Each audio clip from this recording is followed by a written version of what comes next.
My name is Chidi, and I used to think ghost stories were just lies old people told to scare children. I was the guy who laughed at superstitions and spent my days chasing Instagram likes like they were gold. I wanted to be famous so badly I could taste it. My small room in Yoruba was covered with posters of influencers with millions of followers, and I dreamed that one day I would blow up and become somebody important. It was a hot Friday night in November when my friend Emeka sent me a video that changed everything. The video showed a dark figure standing in the middle of the Third Mainland Bridge at midnight, surrounded by thick fog. The caption read, "The Midnight Walker. If you see him, you have 7 days to live." Emeka dared me to go to the bridge at midnight and film myself walking across it to prove it was fake. He said if I did it, he would share the video on his page, which had over 50,000 followers. My pride was bigger than my fear, so I agreed immediately. I lied to my mother, telling her I was sleeping at Emeka's house. She looked at me with tired eyes and told me to be careful because Lagos streets were not safe at night. I dressed in all black to make the video look dramatic, grabbed my phone and a power bank and headed out. I took an Okada to the bridge entrance, but the bike man refused to go further. He said too many people had jumped off that bridge, and their spirits were angry and looking for company. I laughed and called him a coward, then started walking onto the long stretch of concrete alone. The bridge was almost empty, which was strange because it's always busy with traffic. Only a few cars passed me, their headlights cutting through the darkness. The wind from the lagoon was freezing cold and smelled like rotten fish and something worse I couldn't identify. I kept recording, trying to sound brave even though my legs felt heavy. The streetlights flickered on and off like something was controlling them. After 15 minutes of walking, I noticed no cars had passed for a while, and the bridge felt longer than it should be. When I looked back, the entrance was barely visible, and when I looked forward, the end seemed to be moving further away. That's when I heard it, a soft crying sound from below the bridge, like a woman weeping for a lost child. I stopped and listened, thinking it was just the wind, but the crying got louder and more desperate.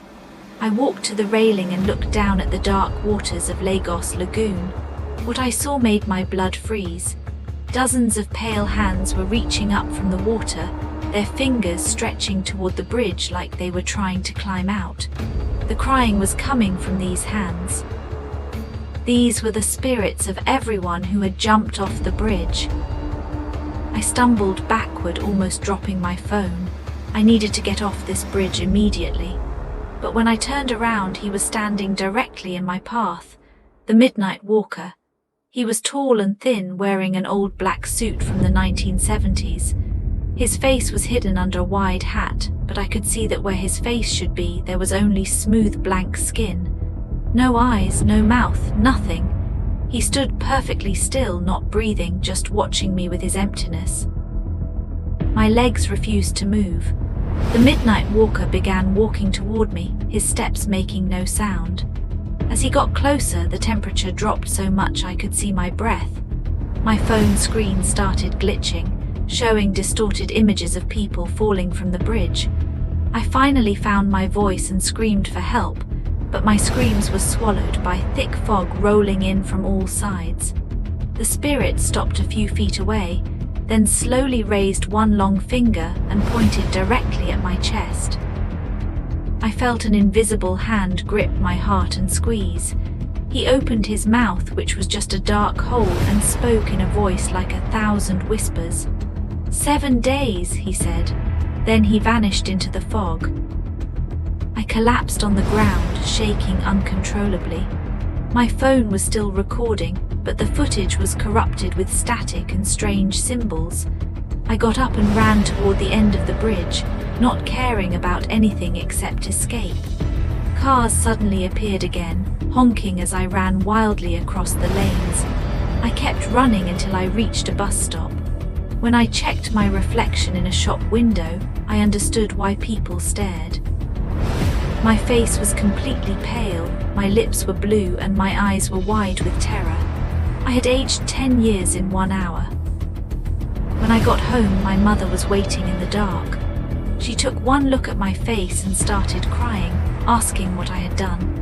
I showed her the corrupted video, and she immediately knew. She said I had been marked by the bridge and had 7 days to break the curse, or I would join the spirits in the lagoon. My mother was from Anambra village and knew about these things.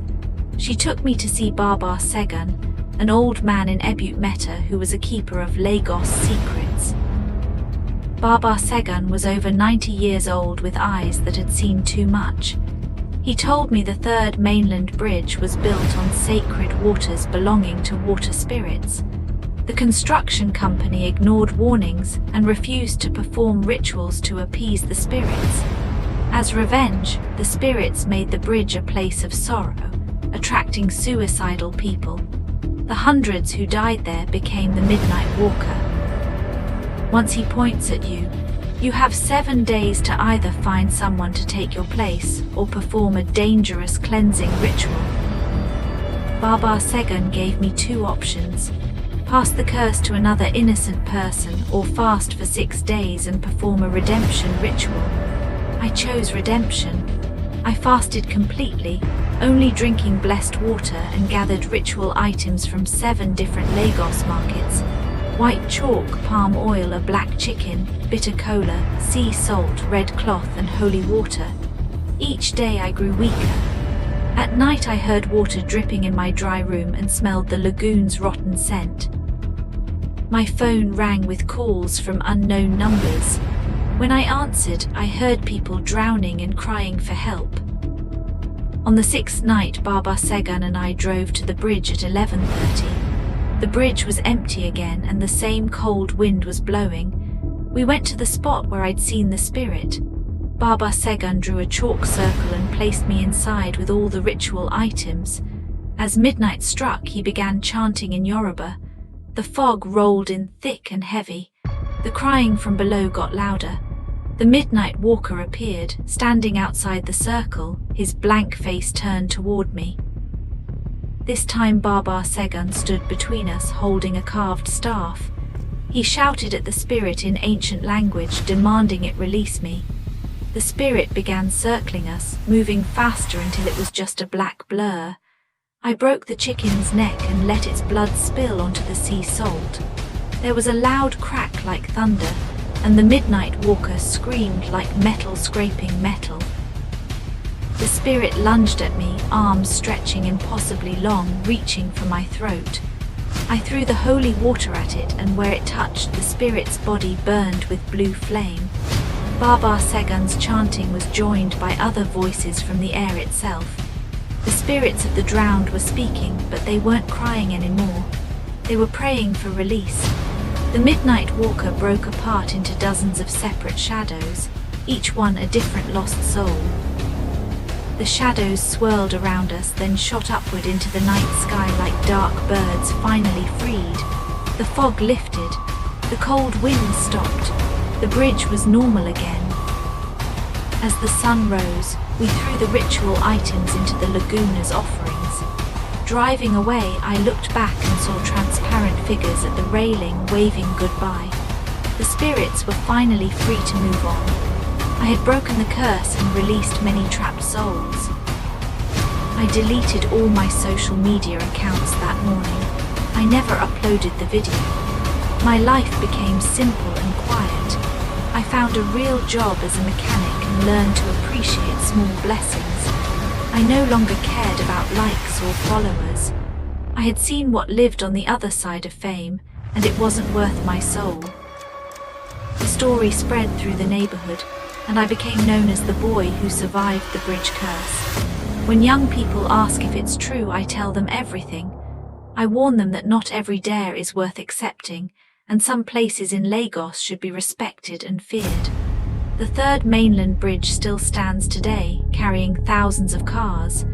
But if you ever find yourself on that bridge alone at midnight, and you see a tall figure in an old black suit standing in the fog, do not stop. Do not look. Do not let him point at you. Just run and pray you reach the other side.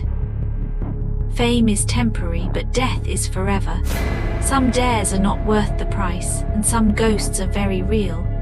Remember my warning and stay away from the Third Mainland Bridge when the clock strikes 12.